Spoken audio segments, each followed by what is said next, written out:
इलाहा इल्लल्लाह ला इलाहा इल्ला। अगर मस्जिद में दरस, हमने बताया हम अल्लाह के पहले ग़ुलाम हैं, बाकी सब लोगों के माँ बाप के भी बाद में हैं। पहले कौन है? अल्लाह। इस्लाम ने हमें वालिदैन की इताअत का भी हुक्म दिया, हुक्मरानों के साथ अच्छे सलूक का भी हुक्म दिया। इस्लाम हुक्मरानों की तौहीन की इजाज़त नहीं देता, लेकिन उसकी भी क्या है? हुदूद हैं। हुक्मरानों की बात को मानना चाहिए, उनकी इज़्ज़त करनी चाहिए, और उनकी कोताहियों को, उनकी ज़ाती जो कोताहियाँ हैं, ये तो अहादीस में आता है कि बादशाह है या हाकिम है, ज़ाती तौर पर जो भी गुनाह उसने किए हैं वो किसके सुपुर्द कर दो? अल्लाह के। हदीस में आता है तुमने उसकी इताअत ही करनी है, ताकि मुसलमानों में क्या हो? इत्तिहाद हो। ये तो नबी सल्लल्लाहु अलैहि वसल्लम का हुक्म है। तो इतना हमें हुक्म दिया कि हुक्मरानों की इताअत करो, उनका अदब करो, उनका एहतराम करो। मगर जब वो अल्लाह के कानून के बिल्कुल अपोजिट कोई कानून लेकर आएंगे जिसमें अल्लाह की हिदायत हमारे पास मौजूद हैं, तो फिर हम उसमें पहले कौन है भाई? अल्लाह है। तो पहले अल्लाह है। इसी में वो भी हैं। हुकूमत का कानून है कि दूसरी शादी आप पहली बीवी की परमिशन के बगैर नहीं कर सकते। अल्लाह का कानून है कि आप कर सकते हैं, बशर्ते कि आप सबके हुकूक, बोलो भाई, बराबर। तो इसलिए आप कर सकते हैं। आप गवर्नमेंट तो पाबंदी लगाएगी, इसका बेहतर है गवर्नमेंट की खुद ही करा दो। वो हमारे एक दोस्त थे, उन्होंने दूसरी शादी की तो वो अरेस्ट हो गए ना। पहली बीवी ने केस कर दिया। जब अदालत में गए हैं तो ज़िया-उल-हक का दौर था, उसमें फ़ौजी हुकूमतें थीं। तो फ़ौजी जज बैठा हुआ था, कर्नल। तो जज ने इनको डांट लगाई।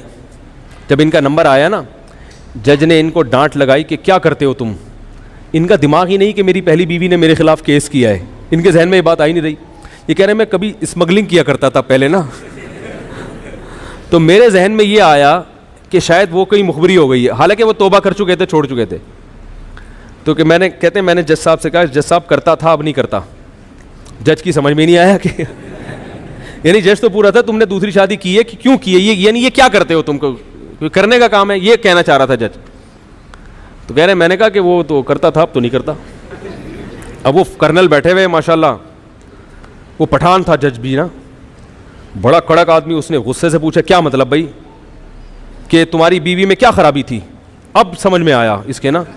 जज ने पूछा कि तुम्हारी पहली बीवी में क्या खराबी? इसने कहा सर कोई खराबी नहीं, बहुत अच्छी है मेरी बीवी, औलाद नहीं है। सर औलाद भी है, फिर क्यों की है दूसरी शादी? तो तुम्हें पता नहीं कि पाकिस्तान के कानून में बीवी की परमिशन के बगैर शादी करना जुर्म है? तो ये मुझे अपना किस्सा खुद सुना रहे थे। कह रहे मैंने कहा सर पाकिस्तान के कानून में जुर्म है, मगर अल्लाह के कानून में जुर्म नहीं है। वो जज भी बड़ा ख़ानदानी था, थे हैं तो ये चीफ़ जस्टिस भी मुसलमान ही है, जिनके बारे में मैंने ये मेरा जब क्लिप बनाए ना, तो ये वाले जुमले भी चीफ़ जस्टिस के उसमें डाल दें। हैं मुसलमान, बहरहाल बाज़ दफ़ा मिसगाइड हो जाते हैं। तो मैंने कुछ ज़्यादा कह दिया, मेरा ख्याल है। कहा तो सही है, मगर मैं गुजारिश करूँगा कि उन्होंने भी कलमा पढ़ा है। उम्मीद है अल्लाह की रहमत से इंशाअल्लाह ये दलाइल सुन के चीफ़ जस्टिस अपनी बात से बेशक रुजू ना करें, लेकिन दोबारा ऐसी बात ना करें, बस हमारी ये गुजारिश है। और उनके बाद भी कोई इस किस्म की हमाकत करने की कोशिश ना करें। कौम को ऐसी बातों की ज़रूरत नहीं है जिन पे 10 सवालात खड़े होते हों। तो चूँकि बहरहाल मुसलमान था, तो जब ये बात सुनी ना कि अल्लाह ने इजाज़त दी है, तो वो उसका गुस्सा क्या हो गया? ठंडा हो गया। जज कितने ही बुरे हों, मैंने एक बात देखी है कि जब उनके सामने कुरानी आयात पढ़ के सुनाई जाती हैं तो थोड़ा सा नरम पड़ जाते हैं। एक केस मेरे सामने आया था ऐसा, वो अदालत में एक साहब गए, जज ने उनको डांट लगाई, उन्होंने कुरानी आयात पढ़ी तो जज का गुस्सा एकदम। तो इतने भी बुरे हमारे जजेस नहीं हैं जितना हम उनको समझते हैं, इतने भी लिबरल नहीं हैं। तो गाइडेंस सही नहीं होती बाज़ दफ़ा जो दलाइल देने वाला है उसके दलाइल मजबूत नहीं होते। तो जब वो कुरान की आयत पढ़ी तो वो एकदम नरम भी पड़ गया। और फिर कहते हैं उसने क्या किया कि जितने भी लोग थे ना अदालत के कमरे में, सबको बाहर निकाल दिया जज ने। कह रहा मुझे बुलाया, करीब में कुर्सी बुलाई और जो वहाँ चाय वाला होता है उसको बोला 2 चाय लेकर आओ। कह रहा है और मुझे अपना कार्ड दिया, बोला और कोई मसला हो तो मेरे से रब्ता करना। कह रहा मैंने कहा सर वो केस का। कह रहा है छोड़ो मैंने भी 2 की हुई हैं यार। और कह रहे मैंने कौन सा बीवी से पूछ के की है? जज खुद कह रहे हैं, जो आर्मी के करना। कह रहा है बीवी से पूछ के कौन करता है, बीवी कहाँ इजाज़त देगी? बीवी किसकी, पागल है जो इजाज़त देगी? तो यार हमने भी की हुई है। फिर उसने खुद बताया, कह रहा मैं तुम्हें अंदर करने के चक्कर में था, मेरा इरादा तुम्हें क्या कर दूंगा, लेकिन मैंने तुम्हारी साफ गोई की वजह से तुम्हें ये प्रोटोकॉल दे रहा हूँ। वो साफ गोई क्या है? तुमने पहली बीवी पे इल्ज़ाम, कह रहे जितने दूसरी शादी के केसेस आते हैं पहली बीवी को ज़बरदस्ती बदनाम करते हैं। जिस बेचारी को एक तो गम इसका हुआ कि सोकन क्यों आई, ऊपर से सारी बल्ली किस पे डाल देते हैं? मैं भी लोगों से कहता हूँ, मुझे जब फ़ोन करके लोग क्या करते हैं, अपनी पहली बीवी की बुराइयां मेरे सामने शुरू कर देते हैं। हज़रत मेरी बीवी में इसलिए मैं दूसरी शादी करना चाहता हूँ, मेरी बीवी में ये। मैंने कहा यार इसके लिए अपनी पहली बीवी को बदनाम करने की ज़रूरत क्या है आपको? आप बोलो हज़रत मेरी बीवी बहुत अच्छी है, क्योंकि अल्लाह ने इजाज़त दी है, मैं हुकूक पूरे अदा करूँगा इसलिए मैं करना चाहता हूँ। खाम एक झूठ बोल के बिला वजह एक मासूम, एक तो बेचारी पे तकलीफ तो होती है, तो नेचुरल है ना। एक तो गम उसको ये कि सोकन ऊपर से उसको पूरे महल्ले में क्या कर दिया, जलील कर दिया, बदनाम कर दिया। तो जज ने कहा कि जो भी यहां आता है दूसरी शादी के केस में, पहली बीवी ने अंदर किया होता है ना उसको केस में, तो वो जवाब ये क्या कहते हैं, मेरी बीवी सही नहीं है। तो मुझे ये अच्छा लगा कि तुमने बीवी पे कोई इल्ज़ाम नहीं लगाया। तो कह रहे चाय भी पिलाई, कार्ड भी दिया और बोले चलो शाबाश। और मेरे पहली वाइफ को फ़ोन किया, बोला ये घरेलू मसाइल हैं, इनको अदालतों में। कैसा ख़ानदानी जज था यार, कितने ऐसे ही जज सारे ख़ानदानी हो जाएं तो मुल्क में क्या आ जाएगा। उसने बोला ये तुम्हारे घरेलू मसाइल हैं, शादी कर ली ये हो गया, इनको घरों में बैठ के शरीफों की तरह, अदालतों में अच्छे लोग नहीं आते। यानी फैमिली मैटर लेके इन छोटी छोटी बातों पे अदालतों में नहीं आते। घर के मसाइल क्या करो, घर में हल करो, बैठो जरगा वर्गा बिठाओ, भाई ठीक है अब कर लिया, अब इसको कैसे मैनेज करना है, कुछ और कुछ हुकूक करवा लो इसके, भाई इतने पैसे दे दो उसको, महर में इजाफा कर दो वगैरह वगैरह। ये मैं तरीके भी बता रहा हूँ औरतों को। अच्छा भाई, अगर मस्जिद में दर्स या हदीस दिया जा रहा है तो मुख्तदी का मस्जिद से उठ के जाना जायज़ है अगर काम वाम हो। हदीस में कलमा ला इलाहा इल्लल्लाह के बड़े फ़ज़ाइल हैं, तो अगर ला इलाहा इल्लल्लाह तो मोहम्मद रसूलुल्लाह में देखो, ला इलाहा इल्लल्लाह एक मुकम्मल कलिमा है। जब ला इलाहा इल्लल्लाह का विर्द करें तो ला इलाहा इल्लल्लाह ही है हदीस में। बाकी मोहम्मद रसूलुल्लाह ये उस ला इलाहा इल्लल्लाह का बतौर ज़िक्र के हिस्सा नहीं है, कलमा शहादत के तौर पे हिस्सा है। तो ज़िक्र जब करें तो सिर्फ ला इलाहा इल्लल्लाह, और उलमा कहते हैं 10-15 दफ़ा जब ला इलाहा इल्लल्लाह कहें तो एक दफ़ा क्या कह लें, मोहम्मद रसूलुल्लाह। तो ये तरीक़ा होना चाहिए ताकि हदीस की मुताबकत हो जाए। बाकी ला इलाहा इल्लल्लाह मोहम्मद रसूलुल्लाह कोई पूरा करना चाहे तो पाबंदी नहीं है, लेकिन ये जो ज़िक्र अज़कार है ना ये तौक़ीफ़ी हैं। क्या मतलब, हदीस में जैसे आएगा उसी को फॉलो करना पड़ेगा। तो हदीस में सिर्फ आता है अफ़ज़लु ज़िक्री ला इलाहा इल्लल्लाह, सबसे बेहतरीन जिक्र क्या है, ला इलाहा इल्लल्लाह। तो हमें फिर जब जिक्र करेंगे तो वो उन्हीं वर्डिंग का भी हमने ख्याल करना है। फ़र्ज़ नमाज के बाद मिंबर के सामने लोग सुन्नतें अदा कर रहे होते हैं और यहाँ कैमरों की सेटिंग हो रही होती है। भाई कैमरों की सेटिंग होती है तो मजबूरी है ना बयान में, तो सुन्नतों लोगों को चाहिए कि थोड़ा दाएँ बाएँ, एक इज्तिमाई नज़म को बरकरार रखना पहले ज़रूरी है ना। अगर बहनें घर रुकने आएँ तो बीवी पर बोझ डाल सकते हैं 18 रोटियों का। बहनें घर जब घर रुकने के लिए आएँ तो एक वक्त का खाना अपनी बीवी से पकवाएं कि मेरी बहन आई हुई है, तो आज खाना कौन पकाएगा, आप पका के उनको खाना खिलाओगी, मेहमान है। अगले टाइम से बोलें कि बहन तुम्हारे बाप का घर है ये अब तुम क्या करो, खुद पकाओ। चलो मेरी बीवी के लिए नहीं तो अपने लिए खुद पकाओ। तो ये जाके फिर बीवी पे इतनी जिम्मेदारियां डालना। मैं सास ससुर की खिदमत का कायल हूँ। जो औरतें अपने सास ससुर की खिदमत नहीं करती, मैं कभी भी उनको अप्रिशिएट नहीं करता। घर में बुजुर्ग हैं तो आपको अखलाकी खिदमत करनी पड़ेगी, लेकिन मेरे भाई उस खिदमत की भी कोई एक हद। चलो सास ससुर की है तो वो देवरों का भी सारा बोझ उस पर डाला हुआ है। चलो एक वक्त में डाल दिया तो अगले वक्त में उसको थोड़ा छूट दे दो। रोज़ाना सारे देवरों के पेंटें वो इस्त्री कर रही है, फिर बहन आ रही है 10-10 दिन रहने के लिए, सारी बहनों का खाना 10 दिन तक वो उसकी खिदमत कर रही है। ये जुल्म है औरत के ऊपर। कमज़ोर को जो है ना, इतना नहीं आप उसके ऊपर बोझ डालें कि बहुत सी औरतें कह नहीं पाती हैं बेचारी, लोग कर रहे होते हैं कि हमारी ख़ानदानी परंपरा है, तो ये जुल्म जायज़ नहीं है।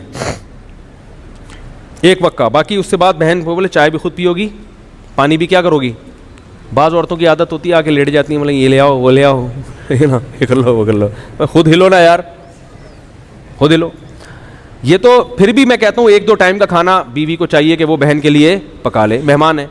हमारे हज़रत इतना करते थे कि अपनी खिदमत में अपनी बीवी से, ये तो बड़े ख़ानदानी अखलाक हैं जो मार्केट से क्या हैं। औरत को चाहिए खुद से शौहर की खिदमत करे और अपने ससुर और सास की, बाकियों की खिदमत करे नहीं करे उसकी मर्ज़ी है, लेकिन सास ससुर और शौहर इनकी खिदमत बढ़ चढ़ के खुद से करे। और सास और ससुर को चाहिए कि जब वो खिदमत कर रही है तो आप खुद से उसका भी ख्याल करो, उसको थोड़ा सा सोते वो को ना उठाओ। अब सास अगर बहुत बूढ़ी है बेचारी, उठ के जा नहीं सकती किचन तक, फिर तो चलो सोती हुई बहू को उठा दे। अगर खुद से जा सकती है तो कोई किसी सोते हुए को उठाना ये क्या है, बोलो भाई। हमने किसी आलिम बुजुर्ग को नहीं देखा बीवी सो रही हो तो उसको उठा के बोलेंगे नाश्ता बनाओ।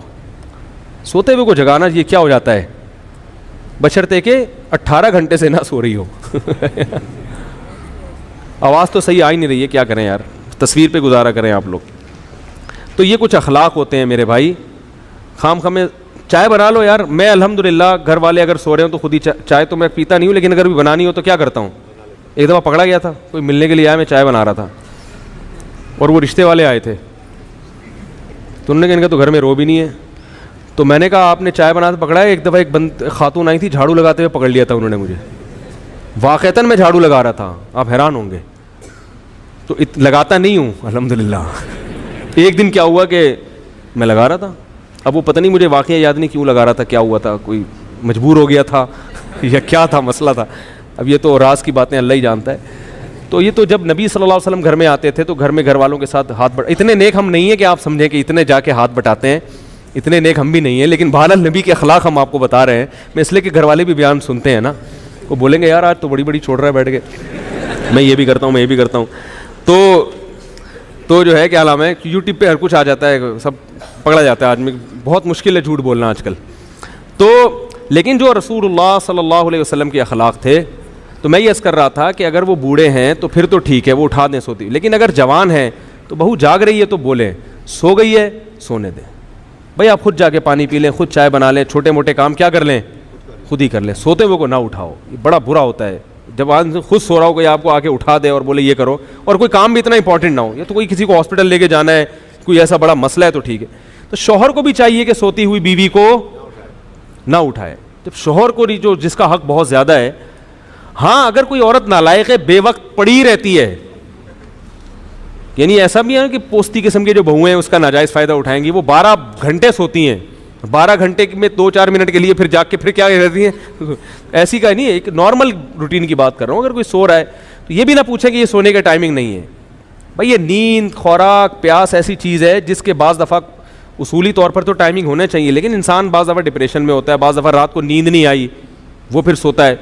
तो अब घर में ऐसा माशाल्लाह लगा हुआ होता है कि अब बहू को रात को नींद नहीं आई फिर भी फजर के बाद सोने की इजाज़त नहीं है, भाई अब नींद नहीं आई तो सोने दो उसको। तो इसलिए ये चंद चीज़ें ऐसी होती हैं जो किसी पे भी जुल्म हो जाता है, ये फिर क्या हो जाता है शरीयत के लिहाज से नाजायज़। हमारे हज़रत क्या करते थे, तो वो अपनी घरवाली को कभी अपनी अहलिया को ये नहीं कहते थे ये ले आओ वो ले आओ, ये फरमाते थे मुझे ऐसा लगता है ये तहक्कुमाना, जैसे कोई बांदी रखी हुई है घर में। अब घर में खाना तो घर वाले ही पकाएंगे ज़ाहिर है, तो हज़रत फरमाते थे खाना लगवा दें, हालांकि लगाना हज़रत की अहलिया नहीं है, मगर हज़रत ये नहीं कहते थे खाना लगा दें। हज़रत फरमाते थे इसमें मुझे ऐसा लगता है जैसे मैं क्या कर रहा हूँ, किसी को नौकर रखा हुआ है और मासी को ऑर्डर दे रहा हूँ, तो खाना लगवा दें। हालांकि लगाना किसने है, जब खाना ख़त्म हो गया तो हज़रत फरमाते थे खाना किसी से कह के उठवा लें, तो वो खुद ही उठाती थी, कौन था घर में, लेकिन लबो लहजा इज़्ज़त देने वाला, अगले को लगे कि ये मुझे क्या दे रहे हैं, इज़्ज़त दे रहे हैं। तो आप अपनी तरफ से इज़्ज़त दो, फिर भी अगर खिदमत ना करे तो फिर शिकायत लगाओ भाई, किसी को इज़्ज़त नहीं दे रहे आपने, टुड्डे मार मार के जो है ना। हमारे हज़रत कभी इसके कायल नहीं थे कि बीवी से पाँव दबवाए जाएँ या जूते पॉलिश करवाए जाएँ। हमारे हज़रत के जितने हमने अकाबिर करीब के गुजरे हैं माजी के, मौलाना शरीफ थानवी रहमतुल्लाह अलैह, उन्होंने भी बहुत सख्ती से रद्द किया इस पर कि बीवी से अपने बूट पॉलिश, क्योंकि बीवी का जो रिश्ता है वो पैरेलल है, बराबर। आपको अल्लाह ने जो हाकिम बनाया है ना, तो यहाँ हाकिम का मतलब क्या है, सरबराह। जैसे तबलीग में 4 आदमी निकलते हैं तो एक क्या होता है, अमीर। अमीर का मतलब जब इनकी राय में इख्तलाफ होगा तो इसकी बात सुनी जाएगी, इसका फैसला हरफे आखिर। तो जब घर में किसी राय में इख्तलाफ होगा तो आखिरी फैसला किसका होगा, मर्द का। ये मतलब है हाकिम होने का।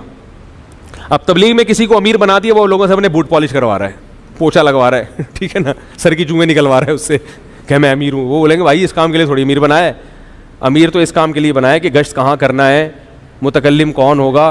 तो इसमें सबको अगर हम राय लें तो फिर तो इख्तलाफ होगा, कोई फैसले पर आएंगे नहीं।